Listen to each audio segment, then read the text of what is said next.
2, 1. She's the pop princess of an American musical dynasty. A young girl who joined a thriving family business, but didn't become a superstar until she took control. This is a story about control. My control. We've watched her grow into the beauty who shows off her washboard abs for all the world to see, yet keeps her life and loves a tightly guarded secret. You managed to keep a marriage secret for A very long time. How did you manage to do that? You don't tell anyone. She's loved by fans around the world, but is still hurting from what she considers a childhood with a less than loving father. We never had that daughter-father relationship that I saw the kids have. Like a moth to a flame burned by the fire. At the core of the success and the heartache stands a Jackson. No, my first name ain't Baby, it's Janet. Miss Jackson if you're nasty. In this hour, how Janet became the complex and talented Miss Jackson.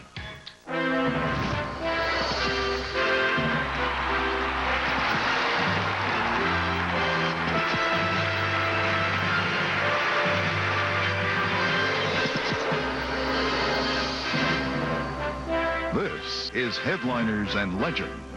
Hi, everyone, and welcome to Headliners and Legends. I'm Chris Jansen. She has grown up right before our eyes, evolving from the adorable baby sister of America's first family of music to one of the most popular entertainers in the world. From the outside looking in, it could seem like a charmed life. But even through all the success, Janet Jackson has had her share of personal struggles. And she's always been something of a mystery. She has lived in the public spotlight her entire life, but how comfortable is she with it? Take a look.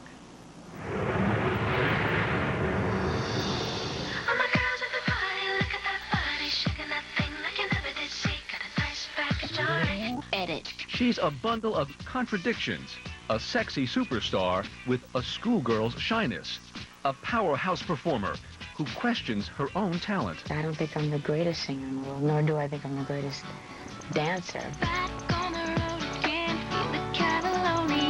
Across 3 decades, that voice has sold almost 60 million records. For just as long, Janet Jackson has struggled to find her inner voice and an elusive peace of mind. She's a complicated woman from a complicated family, but it all started with a simple American dream. Gary, Indiana, a tough steel town on the shores of Lake Michigan. In the early 1960s, Joseph Jackson works in Gary's mills, eking out a living for his family. Gary is our life, it's where we come from. So we don't forget the humble beginnings. The Jacksons are a close-knit family, with Joseph, his wife Catherine, and a brood of 6 boys and 2 girls in a tiny house. They have to be close. We're from a little house in Indiana, the size of a 2-car garage, 1 bathroom, this and that. We're close. I mean, we can't get any closer than that. Joseph's dream is that his rhythm and blues band, the Falcons, will be his ticket out of a hard-scrabble existence. But the band is a flop. He stashes his guitar in his bedroom closet and heads back to the mills. At home, Joseph is a stern father, devoted to a philosophy of spare the rod, spoil the child. You do something wrong, you get spanked. We got spanked, then they call it beatings. Catherine Jackson is a devout Jehovah's Witness and an emotional anchor for her kids. She was more or less, like you might say, the nucleus, the center, the catalyst. She pulled everything together. She reminds me of my mom, and I'm sure she would remind anyone watching. She would remind you of your mom. She's just like America's mom.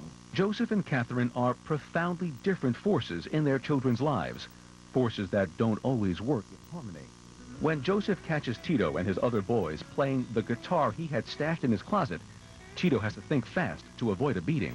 So he told him, look what I know how to play. And then we started playing music and making harmony, and that's what saved them a butt whooping, I guess. The boys' obvious talent rekindles Joseph's lost dream of a career in music. It was some goal or dream that he had always had for himself as far as being successful with entertainment and he wasn't able to accomplish it. Joseph now sees that elusive chance for success in his talented sons. He whips the boys into musical shape with demanding rehearsals. Because he saw the talent there, that gave him the desire to pursue it more than ever. By 1966, the boys, who range from 15 to 8 years old, are starting to make a name for themselves as the Jackson 5. On May 16th, Catherine gives birth to her 9th and final child, Janet. They hadn't had a baby in so long, so Janet was just spoiled by all the boys. At first, being the youngest sister of the Jackson 5 isn't all that glamorous. Money is tight, and so is space.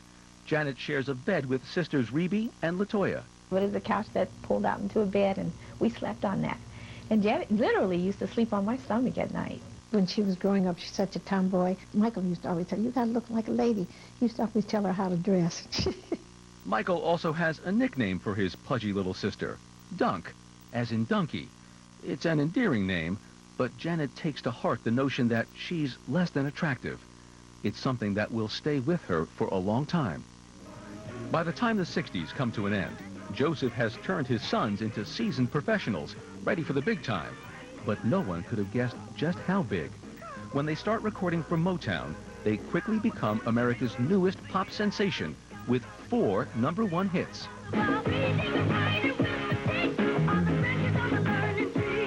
My father was very strict, and he saw a way out of where we were. And he wasn't going to give up on that dream. In 1971, just a few years removed from struggling to make ends meet, Joseph moves the family to a Southern California home big enough to hold that dream, and a family of 11. It was like, wow.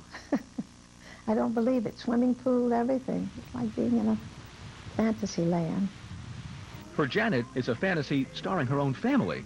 Like so many her age, she's a fan of her famous brothers, a faithful viewer of their Saturday morning cartoon show. They aren't like real people. They're cartoons. They become cultural icons. So I think the kind of nature of her childhood was one of confusion. As a 7-year-old, Janet is cute, talented, and terribly shy. But her father decides she's ready to join her brothers on stage. Janet, what you want? They obviously saw something within me that I never knew was truly there. That I could do this, that I wouldn't freeze up, that I wouldn't get stage fright. Come here, little boy. For all the problems the children have with Joseph as a father, his instincts as a manager are uncanny. Baby. Janet is a natural. Okay, Janet, is there anything you want to do?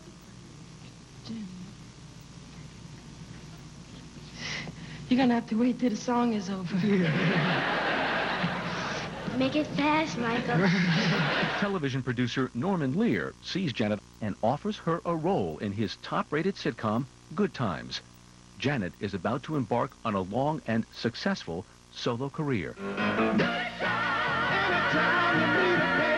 But as her star grows, so will the turmoil at home, and it will chip away at the myth surrounding one of America's most famous entertainment families.